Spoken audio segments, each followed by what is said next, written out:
how the power of manifestation works. They say that whatever you ask or whatever you say to the universe give it back to you. कधी कधी ते लवकर मिळतं, कधी कधी ते वेळ आल्यावर मिळतं. लहानपणी ना मूवीजमध्ये बघितलं होतं की समुद्रकिनारी जावं आणि वाळूचं काहीतरी बनवायचं. मग त्यानंतर मोठं झाल्यानंतर इंस्टाग्रामवर बघितलं होतं की कोकणात बाईकने फिरायला यायचं आहे. आज ना दोन्ही स्वप्न पूर्ण झालं. मी पहिल्यांदा बाईकने कोकणात फिरायला आलो आणि आज समुद्रकिनारी बसून वाळूनी पण बनवत आहे. लहानपणी ना असं वाटायचं की यार आपण पण मोठे झाल्यानंतर स्ट्रॉंग इंडिपेंडेंट असं बनू आणि न विचार करता कुठेही फिरायला जाऊ. म्हणून मला असं वाटतं की आपण जे काही बोलतो ना ते नक्की पूर्ण होतं.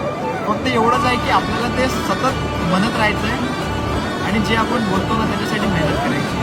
या सगळ्या लहान लहान गोष्टी जर आपण एन्जॉय नाही केल्या तर मला असं वाटतं की आयुष्यात आपण काहीच नाही केलं. जेव्हा कधी वेळ मिळेल ना असे छोटे छोटे मोमेंट्स एन्जॉय करायला नक्की नक्की या.